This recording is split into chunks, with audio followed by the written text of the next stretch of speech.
Da da da da da da da da da da. Who should be the next Bond? This week was supposed to be the release of No Time to Die, which is going to be Daniel Craig's final appearance as James Bond, although he says that every time. So we thought we'd have a little discussion about some of the obvious choices, some of the less obvious choices, and who we think should be the next James Bond and the next James Bond villain. Should we just kick straight in? Yeah, I was going to say, did you both see, because I think it was last month, obviously the rumoured next James Bond was getting talked about, wasn't it? So I guess, should we talk about that first? Yeah. Idris Elba. Well, Idris Elba is like a fan favourite for like a follow-up, but the rumour was Tom Hardy. So I've kind of got those two written like at the top of my list, just because those are the ones that get talked about a lot.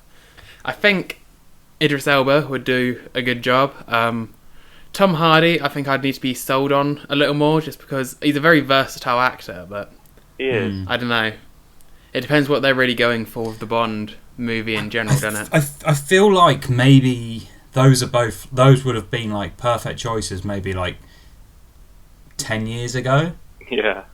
Back when No Time to Die was originally supposed to come out. Yeah. I feel like they're so sort of obvious now, and I feel like they've both kind of descended into their fair share of crap, sort of thing. They've both 10 years ago they were sort of hitting their sort of peak careers and stuff, and now, I mean, what's Idris Elba done? Hobbs and Shaw and Cats recently. Tom Hardy's done Venom and all sorts of shit, basically. Like, it's, I don't know, I feel like they've kind of just about tipped past that point. And I think you're right. Yeah. I don't know if I could really see it with either. It's crazy. Obviously, I think like Tom Hardy shot right up there because of Inception. Yeah. And because of how he looks in Legend as well, because he's wearing the suit. He's very. That's true. One of the twins is very kind of, suave, and yeah, I think that fits relatively well. It's really hard to pick to imagine a new person doing it without it feeling really like fake and weird. And I think that's the way that they did Daniel Craig, obviously they really like just sort of went, bugger it, let's just do him and just make a really good film. And it's just it didn't need to be sold that he was James Bond. I think it was just a good film, Casino Royale. Yeah, that's the problem I've actually had putting this list together, is I've come up with more villains than potential Bonds. Well, yeah. I feel like the very obvious choices, so your Idris Elbas, your Tom Hardys, your Tom Hiddlestons, that's on my list. I feel like that's probably a hard no from both personally, and I think the studio would be a hard no from them either, because I feel like you kind of need to go in with slightly... You need to dip under the obvious radar, because I don't know. Bond is supposed to be a bit of an everyman, isn't he? He's supposed to be sort of like he is. Yeah. He would blend in a crowd kind of thing, and I think if you've got someone so like obviously famous, I think it breaks the illusion slightly. Like when I go in and watch a Mission Impossible movie, I don't. Is it Ethan Hunt the main character? I don't even know. Like, I don't watch it because of Ethan Hunt. I watch it because like the spectacle of the stunts and this, that, and the other, and they've nailed that. And I think they've carved their own sort of niche there. But yeah, I mean the main you don't believe Tom Cruise in any of those scenarios, do you? You're not like, oh, this is just a normal guy. It's Tom Cruise, isn't it? Yeah, it's true. Yeah. Whereas I think when Daniel Craig came along and he'd done maybe Layer Cake and a couple of other sort of smaller films, he's absolutely fits in when he's in the airport and Casino Royale and he's like looking in the glasses and everything, and you're like, he's a very like stocky man, but you could kind of you believe you could see him every day. Yeah, it's true. Did I ever tell you that my aunt used to work in film? No, I don't think you did. So she used to work in kind of, I believe it was the department that does like the continuity between like the shots and stuff, and ensured that was all going. Yeah. I'm not sure if it was Layer Cake or one of his other films, but she worked with Daniel Craig, and Daniel Craig got her flowers on her birthday. Oh, that's so cool.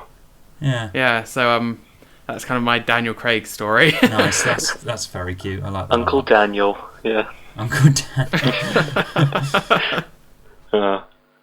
But yeah, having...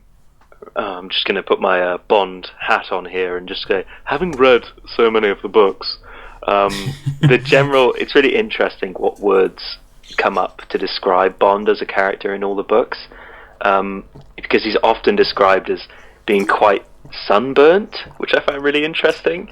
So he is obviously this British man who's not got the sort of complexion to deal with being in the sun all the time. So I find that really interesting. And he's got, the way they describe him is he's in his sort of 40s. It looks good for his age. He's in shape, but he's not overly ridiculously like muscular. He does a little exercise regime in the morning where he kind of does some push-ups and sit-ups. He's got black hair, and he's got a scar that goes down his right cheek, just underneath his eye, and a curl of black hair that kind of touches his forehead, and that is the consistent it's Sean appearance. Connery, isn't it, basically? More or less. Yeah. Well, can I throw one into the ring then that I think is kind of matches that the description the most accurately I could imagine? Yeah. I'm going to say Richard Madden. Okay. Known as is it Robb Stark in Game of Thrones? Bastard. Yeah. He's the son of Sean Bean. He's in Rocket Man. He's in The Bodyguard, and he's got that sort of. He's Scottish, so he's kind of got that Connery. Kind of vibe going on. He's got the nice brow line. He looks rugged, but still could fit in a smart situation. He wears a very nice tux in Rocket Man, which which kind of he just look. I think he looks the part, and I think he's still quite an obvious choice, especially after like The Bodyguard, which was a big BBC thing from a couple of years ago. But I feel like he's at the right age as well, whereas he could do it for a few years. Whereas obviously, like your Idris and your Tom Hardys, like they're realistically only going to get another sort of 5 years out of it before they're going to. They're not old, but they're getting on, aren't they? I mean, it is. I think you do need to cast a younger person. I just think they do, to be honest. And well, because even Daniel Craig, like he looks like he's bloody sick of it, doesn't he? Yeah, you can just see it in his face, can't you? Yeah. He's not happy. No. But I mean, talking about the appearance of Bond, as I was just now, that is literally just that's the source material, and we've gone away from the source material so much now. Ever since Pierce Brosnan, they haven't been adaptations of the books. So the appearance of Bond is just, who cares what he looks like? He doesn't have to be, a white bloke, and that's why I think it works. Idris Elba would have been really good, as you said, Nick, maybe like 10 years ago. And I think it just, it's an adaptation. It's its own thing. And I hate the idea of just constantly thinking about Bond films as sequels and just constantly going, oh, what's going to happen in the next one? You just kind of want to appreciate it in the moment, and then can move on when there's another project, So I agree, and maybe like casting it more diverse, you have that sort of that better opportunity to say, okay, this is clean slate. Rather than sort of being like, oh well, if you look at the dates match up from the 50s, it's like, well, you don't have to. Just can this be its own thing? Yeah, exactly. I'm going to throw in John David Washington after seeing Tenet this year, who I thought was fantastic, and had that Bond swagger. I love how he sort of effortlessly like puts on a different suit and is able to sort of emerge in different parties and different environments and stuff, and he just has that sort of that bluntness as well when he is in like an action scenario. I don't know, did you guys manage to see Tenet this year? No. I did. I managed to get into a Cineworld literally the day before they announced that they were closing. I was in a Cineworld watching Tenet. Oh dear. Really weird. Yeah, but I completely get where you're coming from. I think John, he's really good in that film, and it is there is a weight behind the character that he's playing, and he just looks so good in those suits that he wears. He really does, doesn't he? He does. He looks amazing, and he's kind of a bit funny as well in that film. I mean, it's not a really funny film, but he kind of does a bit of it's that's a good show. I think I think we didn't really talk about Tenet because it hasn't had like the international release yet. I'm not going to go into like spoiler territory, but I think what I will say is that the sort of the first few acts of that film are sort of less about the time inversion and this, that, and the other, and more about just this kind of like swaggering guy who's going from who's location hopping to these grand environments, and there's some great action scenes, and it's basically, for those first few acts, it's a Bond film, note for note. Yeah, I guess it is. Yeah. And there's even that scene where, and it's briefly in the trailer, but he sort of talks to Michael Caine, and I think that's the sort of the most Bond bit in that film, because I really like that scene. And he goes in and he's wearing the sort of a nice suit, sort of mid-range suit, and he goes in and Michael Caine's like, "Go get yourself another suit," kind of thing. And he's like, "Oh, I thought we were working on a budget," and Michael Caine's like, "Save the world, then we'll balance the books." Yeah. And I think that's just such a cool, like, classic Bond exchange, and you can tell Nolan's such a big Bond fan. Yeah, for sure. Yeah. You know what I would have just loved to see? Like, Tenet, I thought was an enjoyable film, but like I would love to see Nolan just doing a straight up action Bond film with John David Washington as Bond, and like not really a lot of complicated stuff going on. I'd rather just see a pretty straight laced kind of action film with that duo at the helm of it, kind of thing. I think that would be my sort of number one choice for where Bond goes next. Yeah. Nolan won't do it, but I can dream. Yeah. True. Yeah. Got any names to check in? I think personally that I haven't got a name to throw in. I think they should just literally cast someone, a relatively unknown, in the same way that they did with Daniel Craig. Although he had been in a few bits and bobs, and he'd shown that he could do the role. I think. I think there's a point of you've done a few jobs, but before you become too known, which is like almost the perfect window to be Bond. Yeah, exactly. And it's the same sometimes, depending. Well, it depends who's in charge, but the same is said of like things like Doctor Who and stuff like that. Yeah. Because that was kind of David Tennant was there before he went in. Obviously now David Tennant's in like everything. Seems to be incredibly busy. Yeah. Well, that's it with Doctor Who and Bond. It's like all the bookies are always saying like this person's going to be the next Bond, and it's the most obvious choice that you wouldn't really want to see. Like I remember, like when I think Sherlock had one or two seasons by the time David Tennant was quitting as Doctor Who, and like the bookies are like, well, Benedict Cumberbatch is definitely going to be the next Doctor Who, and it's like, would you really want to see that? Like, just go from big role to big role, or would you rather just see like someone else kind of really come into that role and make it their own? Like Matt Smith was super unknown, wasn't he? Yeah. So I had trouble thinking of Bonds because I think Bond is such a distinct thing to think of, but one name that came up when I was like thinking and like looking at, trying to remind myself of like just good British actors I'd seen in things that I think could either be Bond or possibly make a good villain. And I apologise in advance for when I mess up the pronunciation of this, is Chiwetel Ejiofor. Yes. Yeah. Doctor Strange. Doctor Strange, 12 Years a Slave. Yeah. Oh, brilliant. Yeah, that'd be a great choice. Yeah, he's great. Yeah, so, because I've enjoyed him in everything I've seen him in. I didn't realise that he was already kind of in his 40s, so I'm not sure if he's kind of past that window. Obviously, we said that Bond is in his 40s, but not sure if he's past that window for being unknown enough to be Bond. But I figured because he was also the voice of Scar in the Disney Lion King remake. Yes, which wasn't a great choice, but the turn that he does do in Doctor Strange, possibly he could do a good Bond villain. Yeah, definitely. Yeah, I could totally see that. Yeah. I think like that's what's quite interesting, isn't it? Is that usually they sort of cast the bigger actors as the villain. Yeah, I suppose they do. Yeah, historically, and they keep Bond as and they keep Bond as the sort of like lesser known. Like in villains terms, you had Christopher Walken, Mads Mikkelsen, Christopher Lee, Javier Bardem, Christopher Lee. Yeah, exactly. Yeah, you've got some really big names as the villains. Yeah. I think like one interesting thing is the producers always try and pick the sort of the popular actors. Yeah.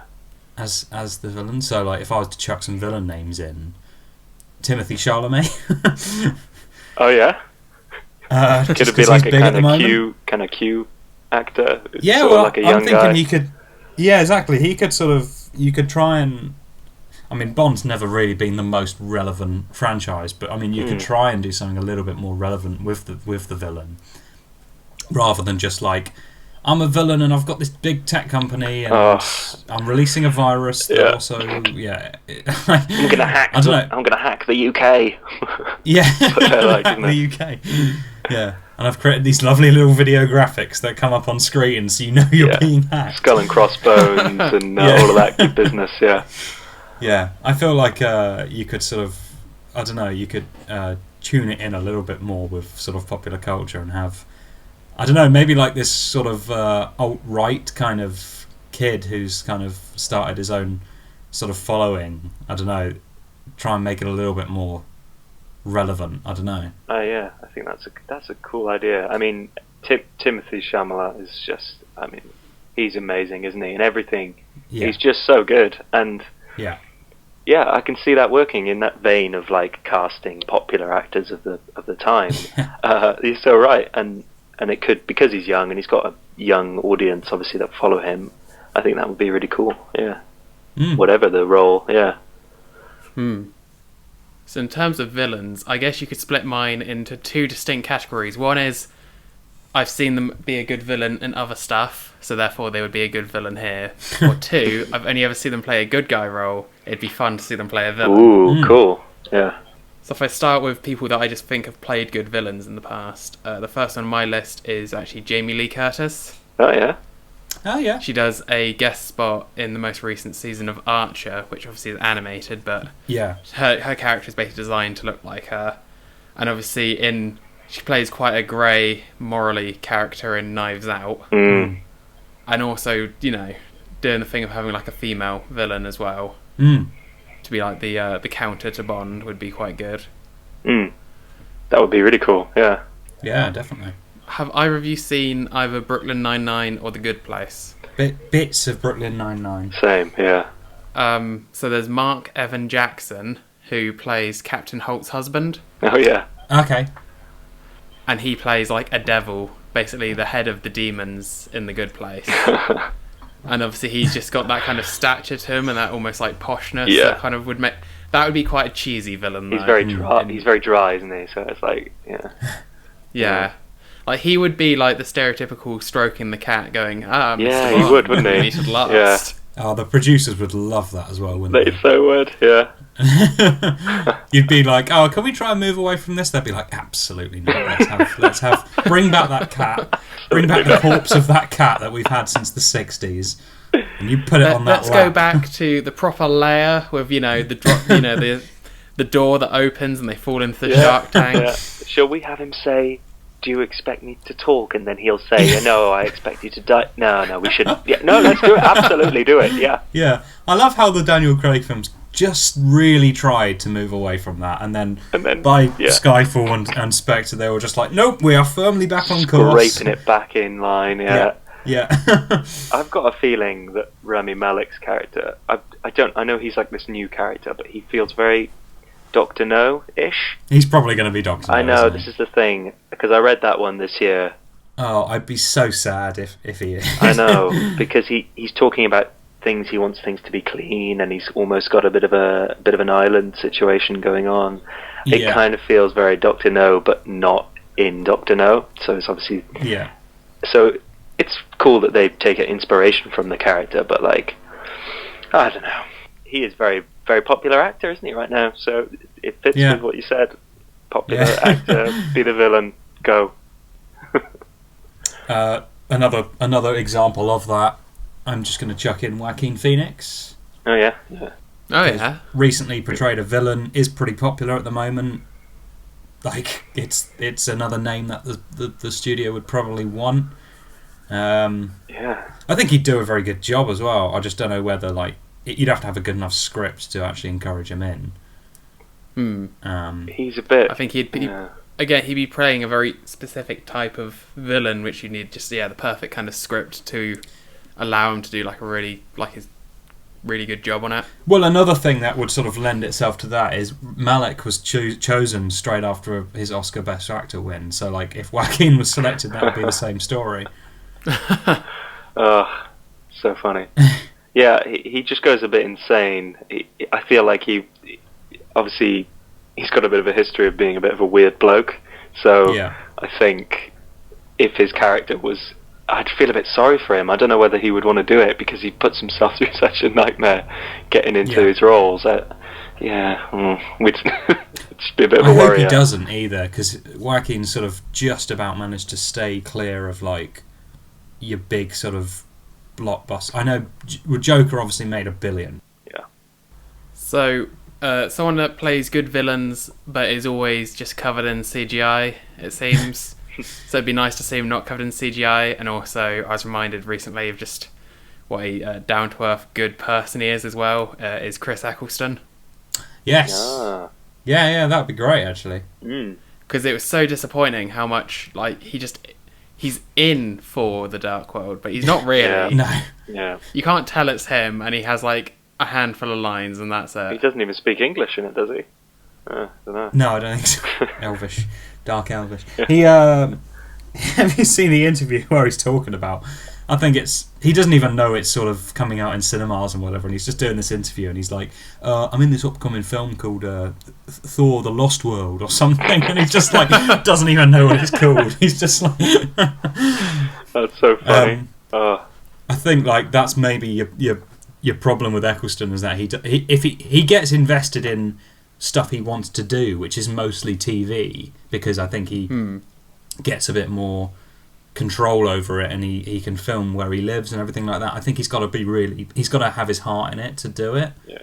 And I think, even though yes, I agree, in Thor he was very much out of the picture, I think like Eccleston's at that point where he's pretty satisfied he can pick and choose what role he wants.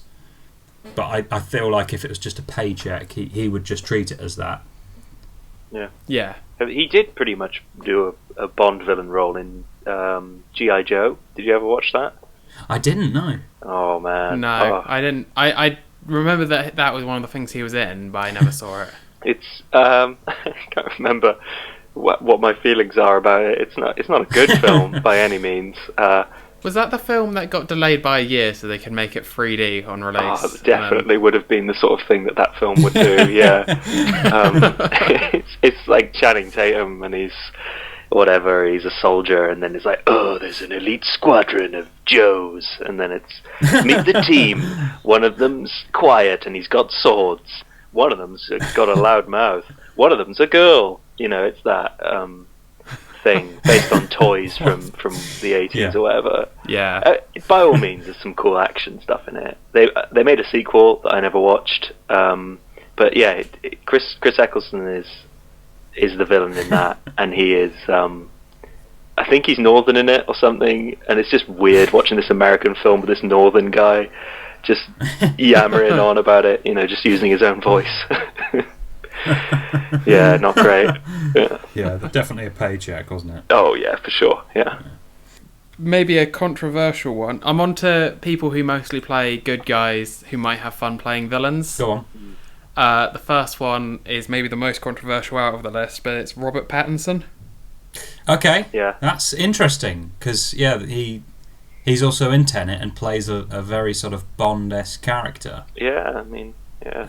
Because I think he's one of those ones that's too famous for Bond. Like, he wouldn't make a good Bond. Also, he's going to be Batman. He's Batman, right? Yeah, exactly. It's greedy, isn't it, to be Bond and Batman? Yeah, come on, mate. And Edward Cullen. Everyone's favourite 3 characters, yeah. Oh, dear. And Cedric Diggory, come on. Cedric. Don't hog them all. Leave some work for the rest of us. He's really good. I think, he could do it. You know, he could definitely do it. It depends, obviously, on the film and the character, the style and stuff. But like, he would, he's brilliant. I think he's proven to everyone how good he is by now. Yeah. He did Creepy very well recently in The Devil All the Time. Oh yeah. I didn't love that film. You talked about that last week, didn't you? And that was quite funny. Of course, I told you I was a fan. Of course, I listen every week. Are you gonna listen to this one? No. I will. Along the lines, I guess, of Cedric Diggory, how about Daniel Radcliffe? Ooh, Very good shout. interesting. Based on that picture of him like waving the gun at people, looking insane. He's got guns strapped to his hands. Maybe that's his Bond villain. I feel like it's so sad, people. Whenever I talk about Daniel Radcliffe, character other than Harry Potter, people always go, "Oh, but I always see him as Harry Potter," and I'm there like, "Yeah, I mean, he played him. Yeah, that's what happens with actors." But like, yeah, I think he could do it. It's a similar Yeah. thing. It depends what the character is. If he was a nutcase, I think he'd be all right. But then again, if he was a kind of suave villain as well, I think he could do it. I think that's it. I think I think he's kind of magically managed to get out of that sort of trap because in Harry Potter he had that very distinct character look with the glasses and the scar and the sort of bowl hair and stuff like that. I feel like now that when you see him in real life, he's got a beard, he's got a different haircut and everything. He looks different enough from his character that I don't really see him as Harry Potter anymore. Same. It's probably been an advantage to him. He is. I think he plays the villain in the second Now You See Me film, right? Which I have not seen. I think he plays a kind of mogul magician kind of hack guy who takes the. I know it's bizarre. The only thing I've seen of that movie is the bit where they're going through like a security they pass the card to each other. Yeah, I did that one. Yeah, same. I've seen that. Oh, have we talked about that on the podcast before? Because it's the highlight of dumb videos I've ever seen on YouTube. I've not heard of it before. I'm gonna have to send you that. I'll send it to you after the podcast. It's probably the best thing I've ever seen on YouTube. Yeah. They're so smug about it as well. You can tell the filmmakers going, "Look at this!" Whoa. And they're just that you see a CGI Jesse Eisenberg nipple at some point where the card is kind of doing the whole through the sleeve and through the other sleeve like kind a of David trick. Fincher sliding up and down the body sort of thing. Yeah. Oh, it's just one of the worst things I've ever seen. I love it. Yeah. Jesse Eisenberg, why not? Yeah, Lex Luthor. Yeah, get him in. Yeah. Oh boy! God is all seen. Okay. Any other names to just throw in the hat?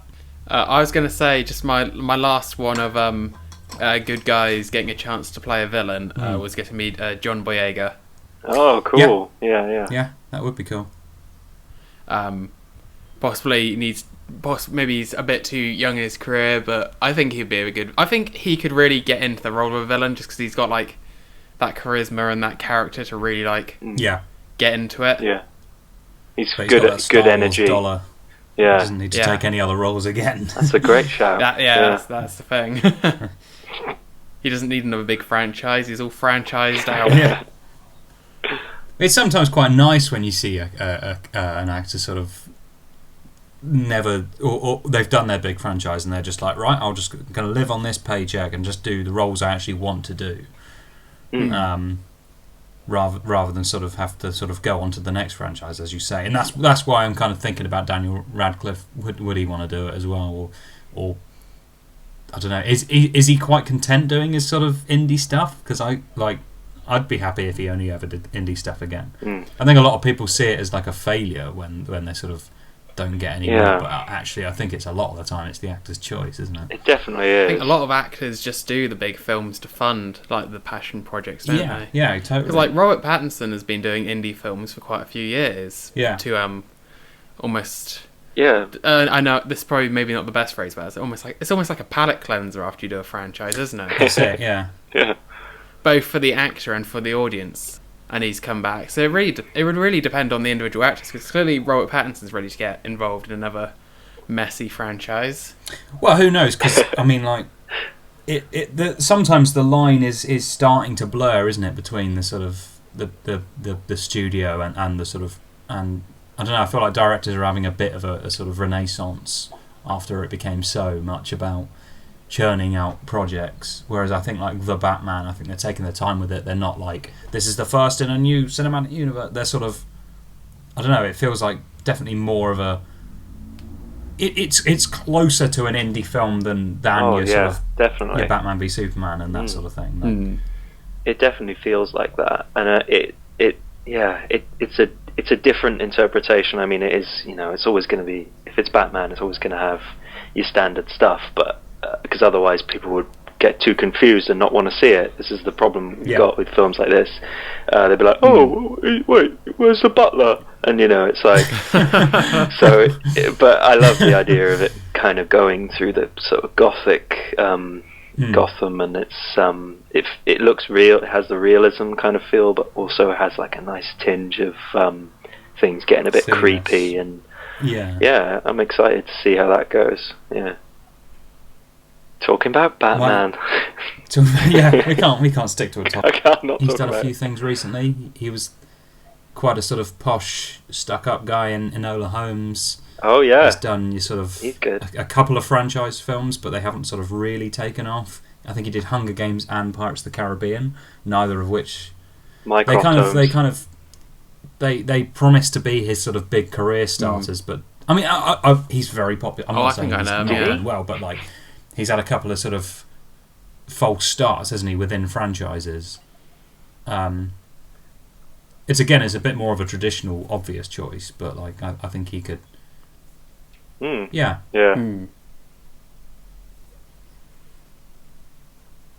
I think he would be good. Yeah. He was very. God, he really stole in Peaky Blinders. I don't know if you guys watch it. He really stole that series. He was the villain in that, and it was just like, he is horrible person. But you want to watch out what he's going to do next, because he's a good villain in that show. I definitely think he could be Bond. Yeah. How about, on that villain role, why don't we have another? If he could be within MI6, and he could be another sort of. Yeah, that would be awesome. A bit like the 006 twist with Sean Bean. Oh, my favourite twist ever. Yeah. It's great, isn't it? I love it. For England, James. For me. But basically, I'm going to throw one in. Guys, hold on to your hats. Pierce Brosnan as a villain. Ooh. How weird would that be? Pretty trippy. That would be weird. That's quite interesting, because one I had down on my villain list and took off because I wasn't quite sure. Yeah. Was Timothy Oliphant after The Mandalorian. Oh yeah, cool. Yeah. And that was because it reminded me of, obviously, Pierce Brosnan with his beard. Yeah, he does have a nice. He did look beard. a bit like him. Yeah. Oh man, Pierce Brosnan's beard. You take a handsome man and you give him a handsome beard. He looks incredible. Like, what a beard. Yeah. Welcome to our Pierce Brosnan fan cast. Exactly. But similarly, I guess you could also say Timothy Dalton as well could do a good villain. He's pretty villainous in Hot Fuzz. Yes. And I think he would do a good job in Doctor Who as well. Yeah, of course. Oh yeah. So totally casting an old Bond or as a villain, I think would be really cool. But are you getting into the dangerous the territory of multiverse and shared universe at this point? I don't think they should ever do anything like that with Bond. Well, you know what the studio does, don't you? You know they follow the sort of trends that other studios are doing. Yeah. What if they see where all the other ones are going? With you've got your Batman, like your Michael Keaton returning in Batman, and you've got your potential Toby Maguire returning in Spider-Man. What if they try and follow suit on that? Oh, some horrible Bond multiverse situation where you see them all stepping through a portal and they're just old men sort of miserably there, getting their guns out and shooting down the sort of barrel of the camera. Oh. The only way we're going to defeat him is together. So true, that would exactly Can be you the just line. imagine that trailer line? Yeah. Oh. I am all of the Bonds. Oh God, I can actually imagine it So right can I, now. yeah. Oh, it's a passing of the torch to the new Bond as well. Yeah. All in sync. Yeah. Bond. Sure. James Bond. Yeah. Totally imagine it. Oh God. Miserably. Yeah, that wouldn't work. It's that really twisted part of your brain that just wants to see it, though. Yeah. It's like knowing that it would be terrible and it wouldn't fit Bond at all, but then there's part of my brain which is like, yes. Maybe as like a Red Nose Day special or something, I don't know. Yeah, they've probably done something like that before, haven't they? Yeah. God. Well, I think there was a time, I think for the Bond 50th anniversary, I think when they had when they were doing Skyfall, I think they did consider Sean Connery as the is it King Cave, the sort of yeah, I loved that idea. I thought that would have been really cool.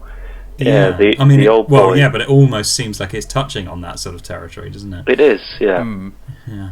That would have been such a cool callback, and especially because that part of the Skyfall is in Scotland, isn't it? So yeah. Welcome to Scotland. Welcome to Scotland. Yeah. You could totally see it happening. Yeah. That would have been quite a cool role for Sean Connery to sort of come back out to do as well. Yeah. Maybe the producers just drew the line there after all the other sort of. They've got their money penny and they've got their Q and they've got their M and they were like, maybe just draw the line at Sean Connery coming back.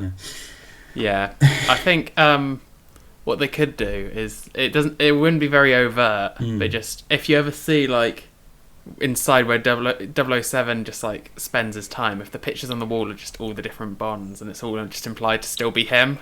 Yeah. But it's never mentioned or pointed out, but there's like these black and white photos of like the original Bond.